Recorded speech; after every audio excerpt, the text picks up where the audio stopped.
Hi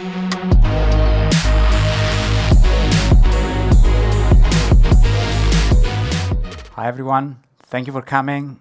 I hope you brought your lunch. I actually thought to eat later, but now I'm starving, so yeah, think about that. So let me start with a question. What if I tell you that a method that was created 100 years ago and helped treat children like adults is gonna make you a better leader? Who think I'm crazy? Anyone yet? Not yet. Oh, one, good. I'll check at the end. So, my name is Simone. I'm head of engineering at Onto, and I've been working as a leader on and off for the past 10, 12 years. The way I approach leadership, the way I learn to be a better leader, I don't think is very different from what the people in the audience that are leader, manager, or want to be one are doing. It wasn't very organic. I was looking mostly at role models. Some were very bad. I talked about that yesterday. Some were very good. I also made a lot of mistakes. And I also tried to reach as much as I could. Books, articles. It wasn't very organic. It wasn't very structured. That changed 4 or 5 years ago. 4 or 5 years ago, I was running a company called Gather. Gather is a mentoring and coaching platform. And so I was spending a big part of my time talking with coaches, organizational psychologists, mentors. We were discussing how can we make leader better? How does it work? How can we help leaders make team more efficient or effective? And surprisingly, all the coaches would say, well, those are the big rocks you need to care about. Forget about the small things. These are the big rocks you need to make it right. Unfortunately, they couldn't even agree what this big rock were. So that was okay. That doesn't help.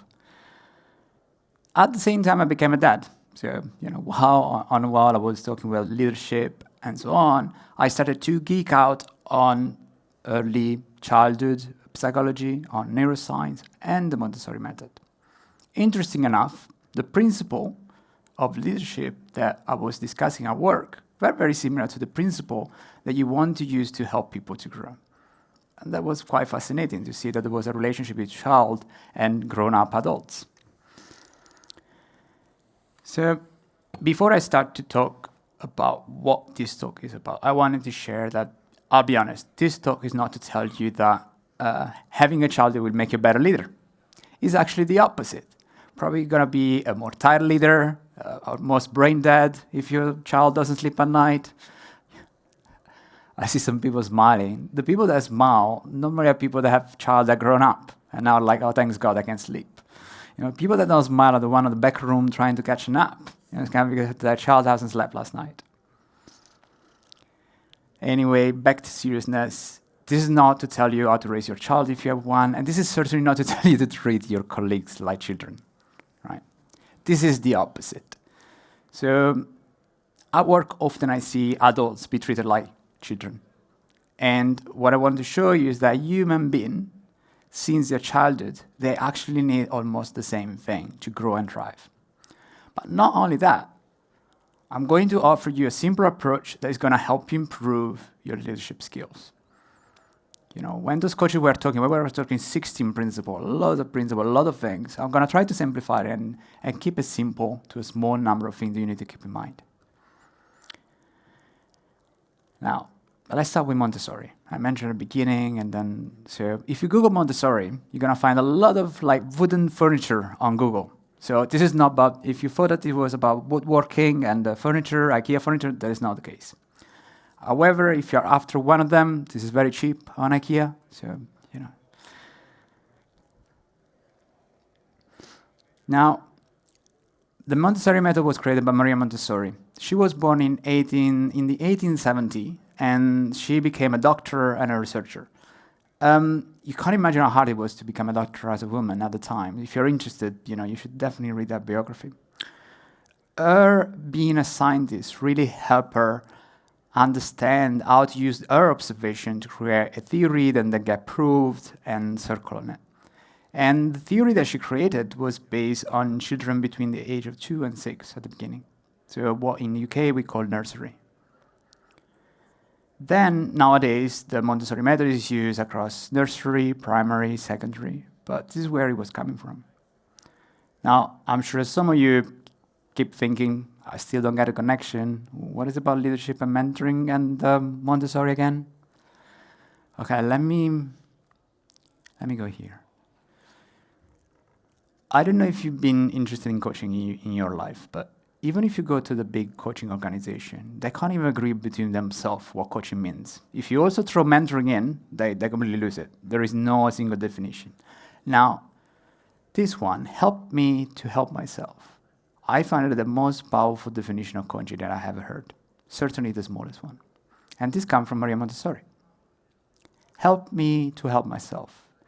They almost feel like two different things. If you think about help me, you almost lend a hand. It's kind of like, I want to help you. And then you step back and say, okay, to help myself, that's different. That's much more complicated. It is quite difficult. Now, at the end, in my career, I always seen a lot of great leaders, and all of them that learned that little dance. Help me to help myself. Learn when to step in and when to step back. Give a hand and give space. What I'm proposing here. I'm proposing to really make it simple. Think about those big rocks I mentioned before. I'm not going to show you 16. I'm not going to show you 12. I'm not going to show you 11. They all have the different number. I'm going to show you 5. 5 principles. This is everything you need, roughly, to be like a 80% good leader. Left, you can figure it out, I guess. I divided the principle into categories. The what principles and the how principles. The what is what kind of property your team, your organization want to display. The how is how actually you're going to do that. Now, I also put like a little sticker on the top, so if you get lost, you know if it's a what or how principle.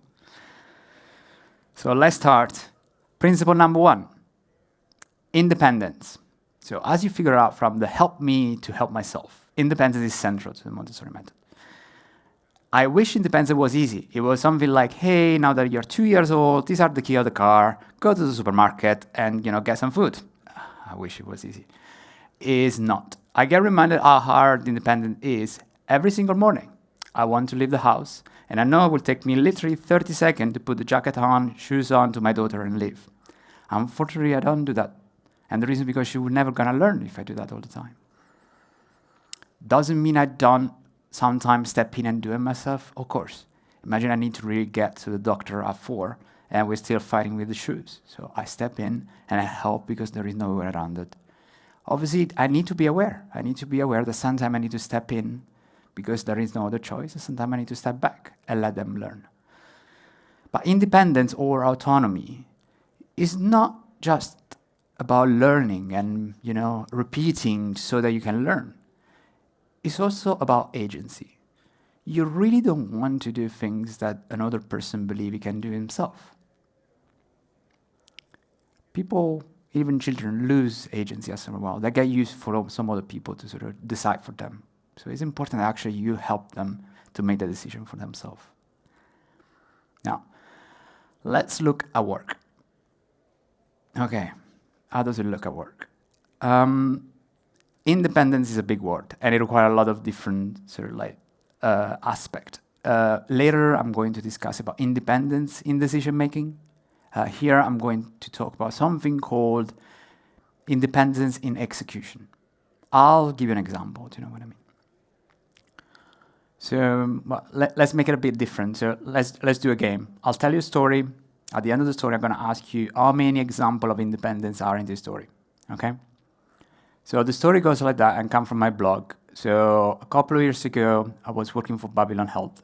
I was in a position where I was doing a lot of stakeholder management meetings. That means you spend time with the stakeholder, trying to understand their point of view, making sure that it is aligned with what we do, and build a relationship, keep a relationship. I was in a great team. And so some of my colleagues were ready to sort of potentially do those conversations. So I went to them and say, I think you're ready to start doing these meetings. And they were like, yeah, okay, I'll try. If you're there with me, I'm happy to try. So I will sit in a room and I will sit with them and try to understand. And often when the conversation was going, I had to bite my tongue to not talk because I could literally see the conversation not going where I wanted. And sometimes it was hard, but I was thinking, well, this is the first time. What's the worst that can happen? Maybe they're gonna need to clarify some point later. I'll let them do. Doesn't mean I never stepped in. Of course I did. There were times where really the conversation was going in a direction I didn't want them to go. And so I would step in, clarify a few things, and then step back. If there were things that I thought it could have improved, I would write them down. And then after a couple of days, I would ask them, would you like some feedback? Then when they accept, they will give feedback and they get better at what they were doing. So that's the story. How many examples of independence I share with you? One? Who is more than one? Anyone more than one? Two? 5? Okay, no. That's a lot. There are 4. I asked them if they felt like ready to do the meetings. I let them run the meeting. That's 2. I asked them if they wanted some feedback. I didn't just give them the feedback. Agency is important there because first it's good to say yes to things. But also sometimes life is hard and you want to say, you know what, I would love your feedback, but can we do it tomorrow? Today was a hard day. And finally, I spent 2 days before I gave them the feedback. Why? Because I let them think about how the meeting went. Often I will end up saying, how the meeting went, and they already thought about the feedback I was going to give them. So give them the space, actually, to think about what went wrong, how could I have done it better. It really helps. So it's great to give feedback early, but not too early. Now, principle number 2. Intrinsic motivation. So intrinsic, extrinsic motivation, have you heard of it? Anyone? Yeah, quite a few. Just go on YouTube, so I think I need to explain it anyway. So example of intrinsic, extrinsic motivation. So intrinsic is when you do something because you love it, because you really want to do that thing. Extrinsic is when you do something to achieve something else. Let's do some example. Example of extrinsic motivation, extrinsic is threat or rewards. So I'll give example for children. So threats is something like if you don't eat your vegetables, you're not gonna have dessert. An example of reward is, well, if you finish your homework, then you go out and play.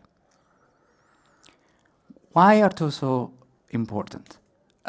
Extrinsic and intrinsic motivation are important because there is a huge research now, in the past, since 1960, that show if something is intrinsically motivating and you add extrinsic motivation decreases. You know how they test it? They test it in a very nice way. Nice from a certain point of view. Like I have 2 groups of people, they need to do an exam. Group A, group B. Randomly selected, from a research point of view, it's pretty good. And they assign to the second group. They say, well, we're going to pay you X amount of money to pass the test. Surprise, surprise, they've done the test 3, 4, 5, repeated a lot of times. The people that told to get paid, they perform less. The score is lower. This is why it's important.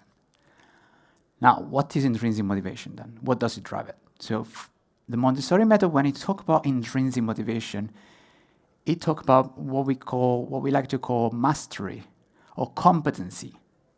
We want to be able to display what we can do, and we want to get better at what we can do.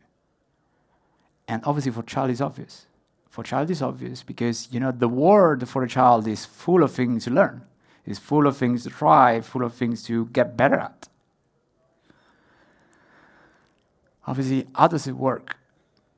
When you're at work, there is a big elephant in the room here. So at work, we get paid. That's a big, massive elephant-sized extrinsic motivator, isn't it? So this is what is getting a bit challenging at work. In adult life, extrinsic and intrinsic motivation, they are interlinked. So you can't. It's easier in the childhood, and it's a bit harder in adulthood. See, this is why, I'll give some tips to how to keep our work a bit more separate. The first is, if you have personal development in your company, try to keep it separate from any performance review kind of process. As a time separate. If you do something on January, do something else on March. If you have some goals in your performance review that are personal development specific, don't do it. Just keep it separate. Why?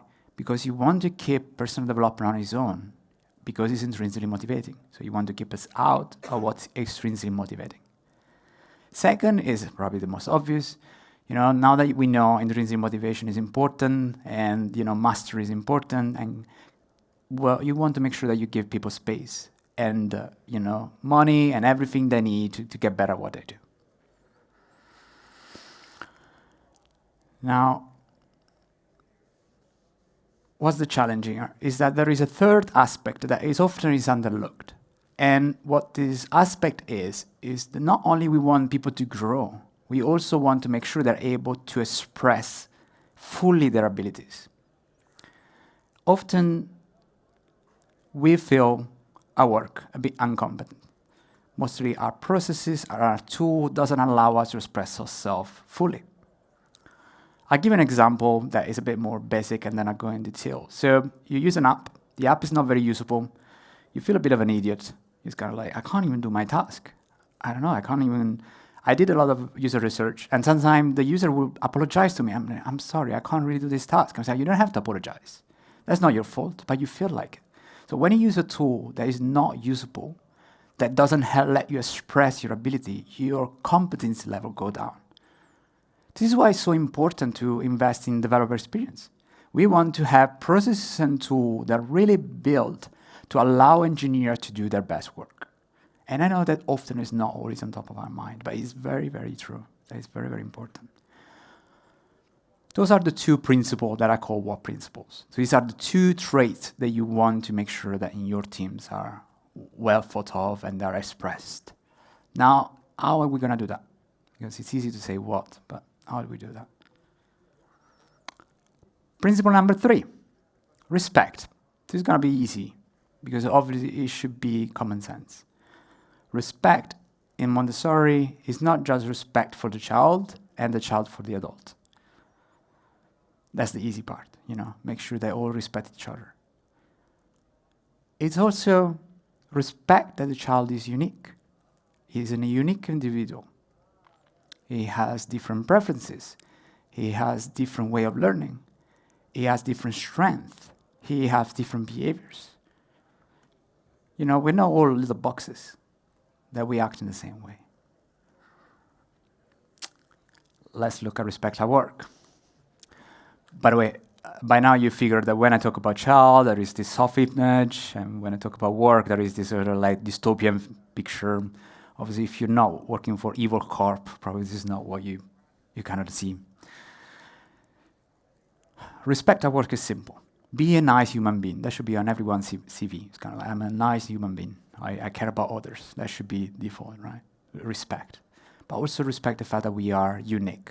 If we are doing training program, make sure that they are, individualized. Make sure that we are supporting people that want to grow in different way. Make sure that, we leverage the fact that different people work in different way, and, they learn in different way. While this is a very simple principle, and I went quite fast in it, this is something that always caught me off guard, especially when you grow an organization. What happened is that you have, you have 4 teams, and then they started to become 6, 8, 10. So obviously, like what we do, we standardize. We start thinking about teams like almost in the same way. We start thinking about people in the same way. We create career ladders so to make them fit. That's natural, it's normal, because you can't really very individualize everything. But the process need to take in consideration that people are not boxes. They're not like, oh, that's the tech lead box and that's the engineering manager box. There are a range of, you need to allow a certain movement in your models, because if not, you won't be able to help them to an extent. So if you grow, this is very important. Every time I define some new processes, I really think back. Is it respecting individual behaviors, individual skills? But let's move now. Principle number 4, prepared environment. This is probably what everyone is thinking about Montessori. You think these little tables, little chairs, like this beautiful environment. But this is not just about beautiful and clean environment and where everything is perfect. This is actually about how usable the environment is. The child have their own jar of water. The child have, and glasses so they can pour it. They can have food. They can go there and they can pick it up, cut it, share with their friends. Everything that we want them to do, that we want autonomy, it's easily accessible. It's right there. Everything that we don't want them to do is not even there. It's not like, don't touch that box, don't touch it, don't touch, it's just not there. How important is that? It's so important that I'm bringing back another quote from Maria Montessori. Let me read it aloud. The adult works to improve the environment while the children work to improve themselves. It's a bit deep. Let's go again. The adult works to improve the environment while the children work to improve themselves. You can't improve others, can you? It's similar to you can't intrinsically motivate others. What's the only thing that you can do is to set an environment where everyone is able to grow, where everyone is able to improve. That's the only thing that you can do. Let's look at work now. I love this picture. And I'm also going to share a good way to piss me off. So if you want to piss me off, you can have a conversation with me that sounds something like, well, Simone, the team is not taking ownership. It's like they just don't. They don't want to learn. And you're like, whoa. When I hear something like that, I really think about this picture. I think it's like telling me, I don't understand why that guy is not running. And I'm like, it's a cliff. How can you run? Oh, we can do some training. It's like, it's a cliff. You can't even, how do you do it? People tend to want to have autonomy, right? And they also want to learn. They want to get better. So if this is the behavior that you're seeing in the team, look at the environment. What's the environment at work? Well, when we used to go to the office, when there was like an actual office, the environment was also physical. I used to work with extreme programming 10, 12 years ago, and the environment was very important. We didn't have working station, we had pairing station. The only thing that you could do was pair. We had, whiteboard everywhere. So you could stand up and start drawing what you had in your mind, share the models with others. We have monitors everywhere where you could see these are the metrics that we want to improve and we want to keep an eye on. We had audio system that would tell us when someone would break the build, someone would jump and fix it. They also wear like a funny hat, but that's a different discussion. Those obviously was all things that we wanted to do more of. Was easy because it was there, it was visible. It doesn't mean that now that we're working hybrid doesn't work anymore. No, it's just that our environment moved to our tools and to our processes. Do you want to let people do more pre-programming? Do they have like a great environment to do pre-programming? Do they know how to set up it? It's all easy, or they need to also figure it out. Do you want to do, trunk-based development? Well, is the process and the tooling set up in a way that it's easy for them to do it? So we want to facilitate what we want to improve, make it very easy, and potentially the thing that we don't want to happen to make it harder. But what else is environment? This is not just tool and processes. Environment is also things like your culture, the people you're hiring, the people you're firing, the kind of behavior you are accepting in your organization, the type of behavior that you don't accept, the type of people you promote, the reason why you're promoting them. This is your values, if you use them, this is all part of the culture, and they all create an environment. So these are the things that you can manipulate and change. Principle number 5, freedom within limits. Okay, this is getting personal. I grew up in a quite authoritarian family. This is why probably I got drawn toward Montessori method, the autonomy part. So for me, as a parent, Trying to put limits was a bit like counterproductive. It was like, this is not autonomy. If I'm putting limits, what's the point? And then I realized that actually, if sometime to my daughter I would say yes to something and then no to the same thing, that would be very confusing. It was way more confusing for her because it wasn't clear. What you really want to have clear expectation and possibly ahead of time. You don't want to say no. You want to explain beforehand what the expectations are.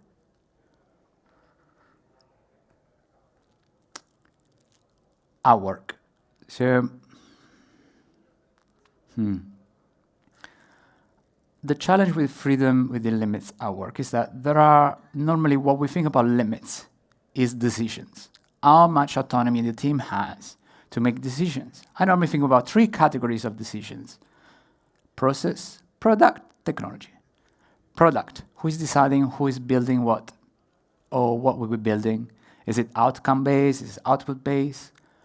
Process, how much freedom the team has on deciding, with their process. Can they choose any process? Can they not have a process? Is there some part of the process that is really required? These are all valid questions. There is no right answer.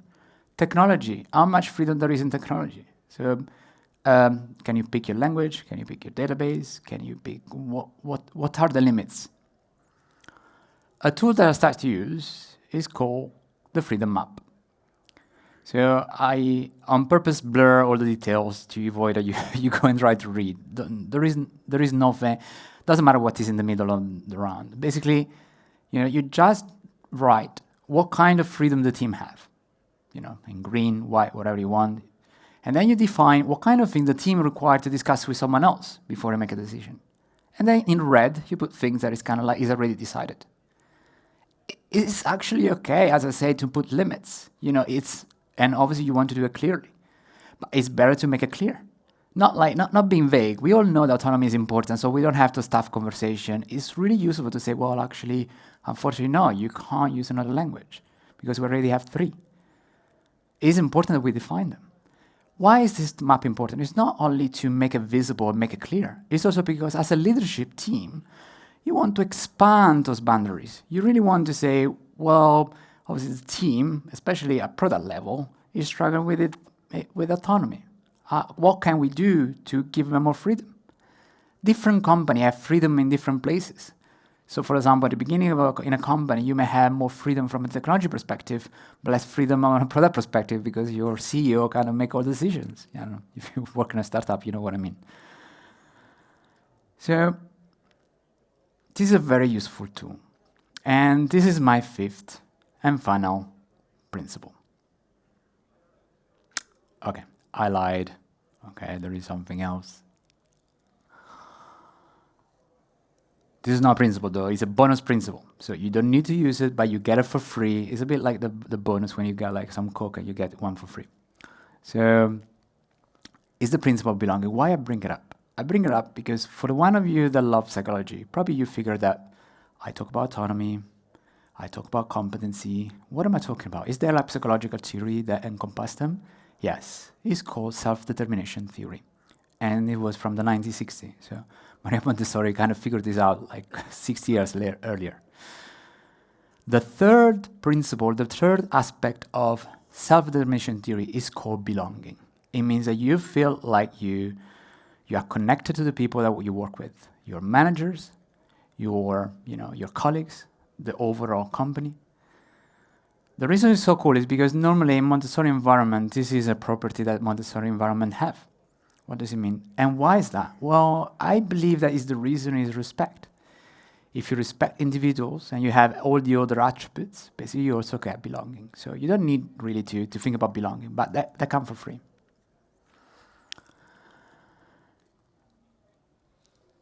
To summarize, we went through the 5 principles that I want you to remember. Independence, number 1. Intrinsic motivation, number 2. Respect, number 3. Prepared environment, number 4. And freedom within limits, number 5. If you do all of them, you get for free belonging. Yeah, that's a bargain.